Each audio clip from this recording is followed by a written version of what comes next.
The morning sun slipped gently through the bamboo slats of the small house, painting golden stripes across the worn wooden floor.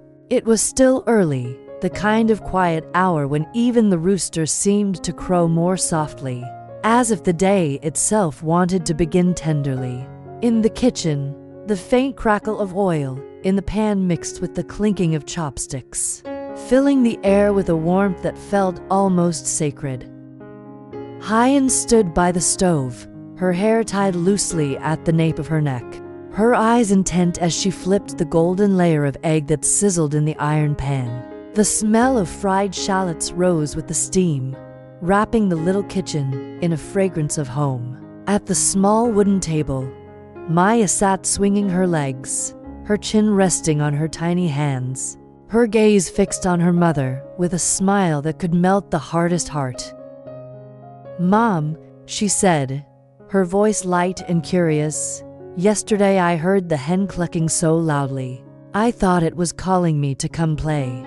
Huyen turned slightly, her lips softening into a smile. "It wasn't calling you, sweetheart. It was giving us good news. Soon, we will not need to buy eggs at the market anymore." Just then, Dee stepped through the doorway, the morning dust still clinging to his shirt, a sheen of sweat on his brow. He wiped his forehead with the back of his hand, his tone steady yet full of quiet hope as he spoke. "The nest we made yesterday is sturdy. Maybe, in a few days, Maya will have a whole basket of eggs to eat." The little girl's laughter rang out like a bell, pure and joyful. She hopped off her chair and ran to wrap her arms around her mother's waist. "I want you to cook fried eggs for me every morning, Mom, and for Uncle too."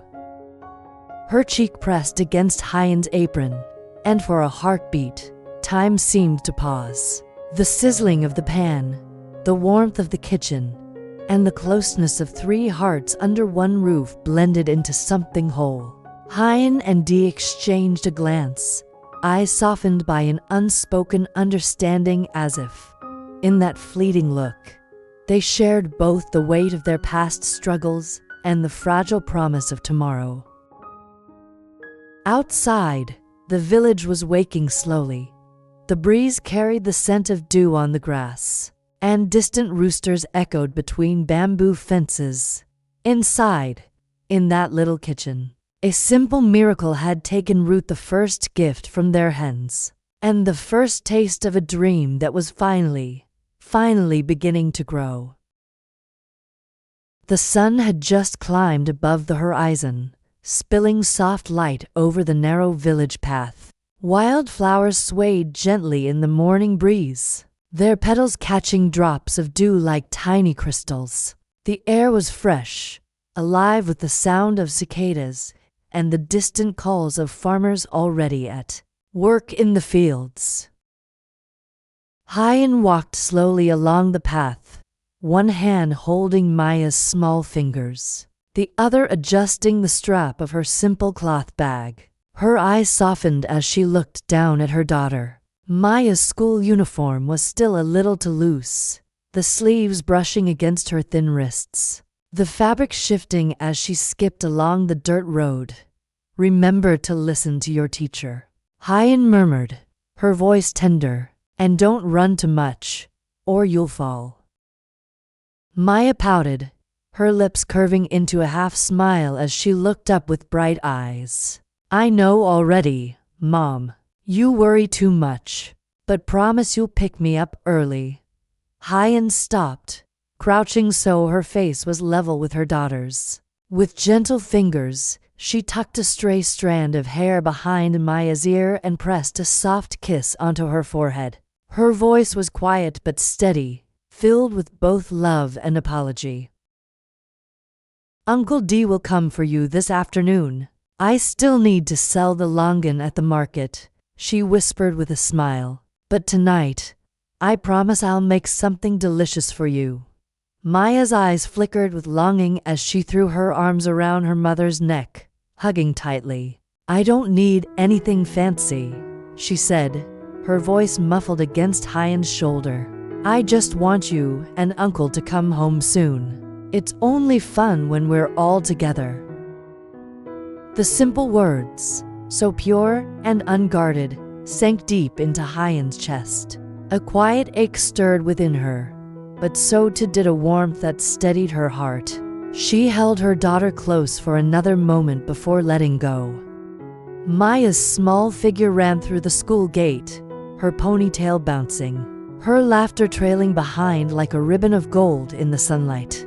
Huyen stood still at the entrance, her eyes following until the little figure disappeared into the crowd of children. For a moment, she let the echo of that voice linger inside her, before turning her steps toward the hillside orchard, where the day's work awaited. The orchard spread out like a quiet green sea at the foot of the hill. Rows of longan trees stretched toward the sky, their branches heavy with fruit. Morning light flickered between the leaves, and the air was sweet with the faint scent of ripening harvest. Huyen rolled up her sleeves and began carefully picking bunch after bunch, her hands moving with practiced gentleness. Every fruit that dropped into the woven basket was a small promise money for Maya's school books. Food for the table, another step toward security. Yet behind her calm expression, a shadow lingered, the memory of threats, the fear that one day her fragile peace could be shattered. She paused for a moment, wiping sweat from her brow, and her gaze wandered toward the distant road.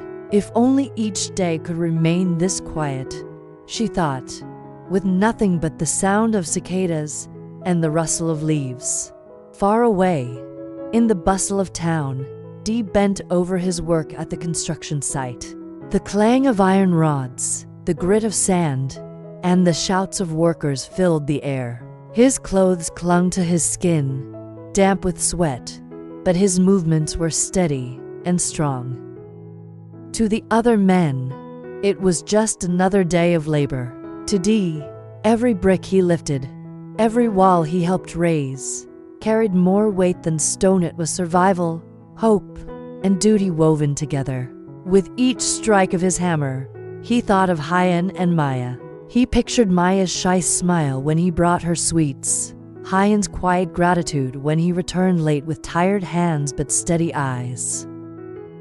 During a short break, Dee sat under a half-built wall, sipping water from a battered bottle. His co-worker joked about wages, about dreams of buying a motorbike or building a new roof.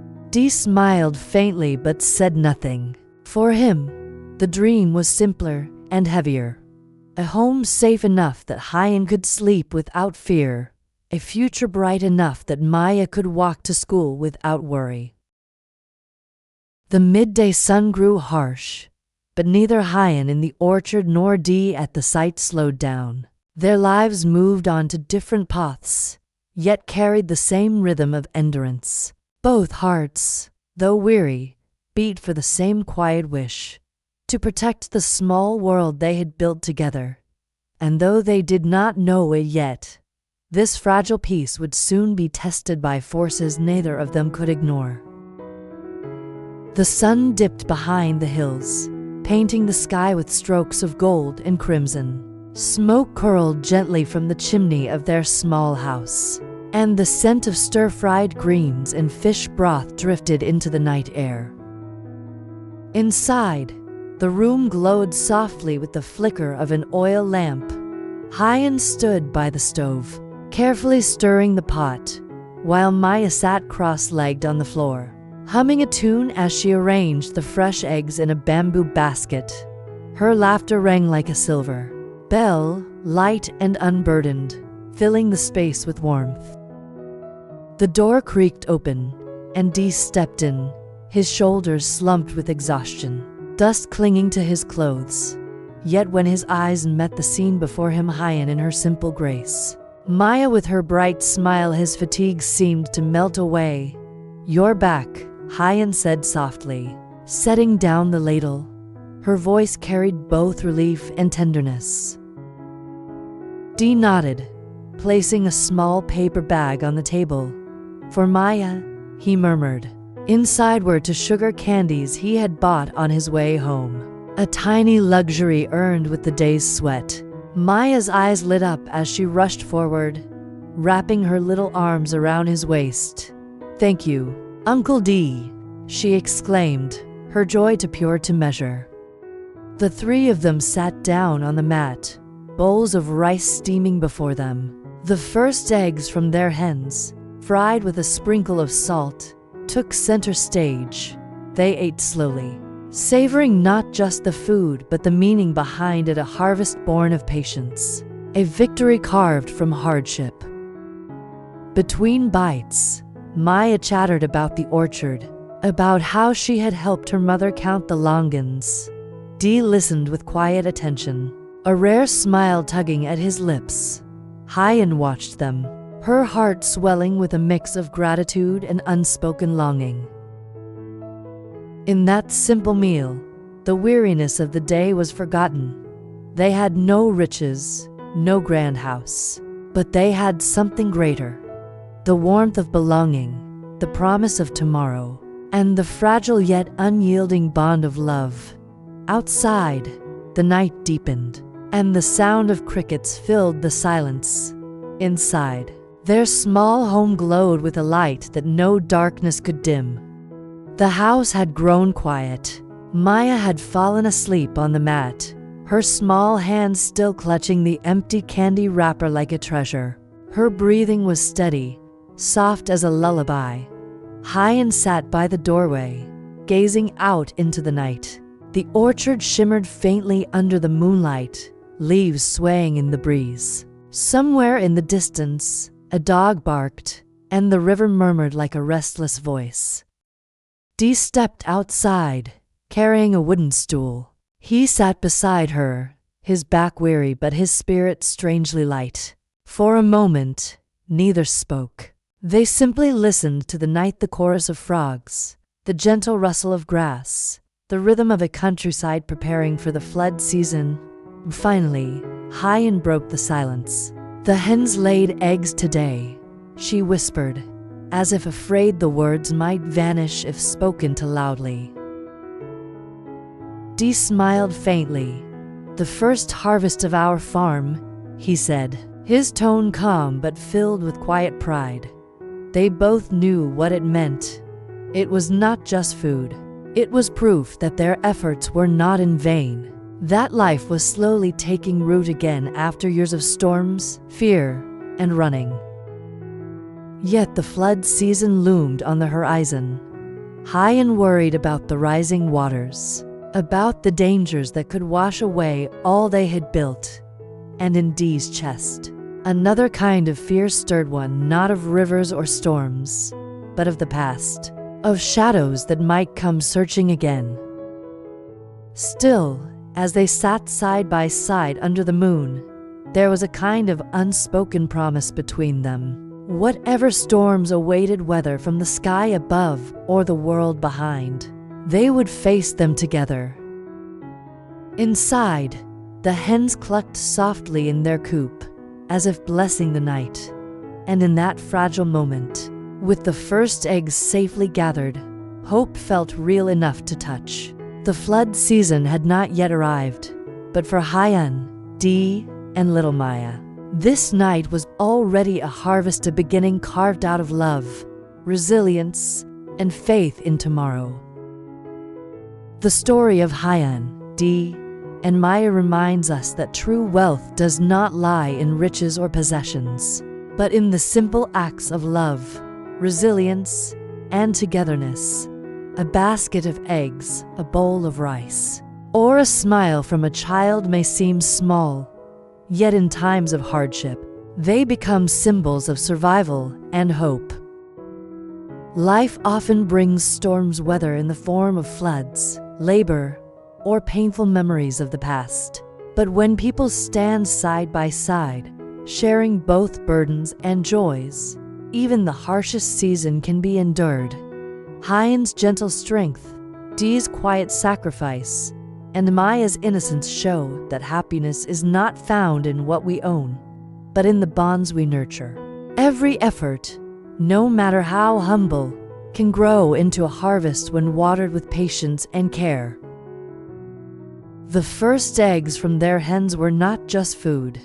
They were proof that healing was possible, that from brokenness, new beginnings could be born. And so, the lesson is clear.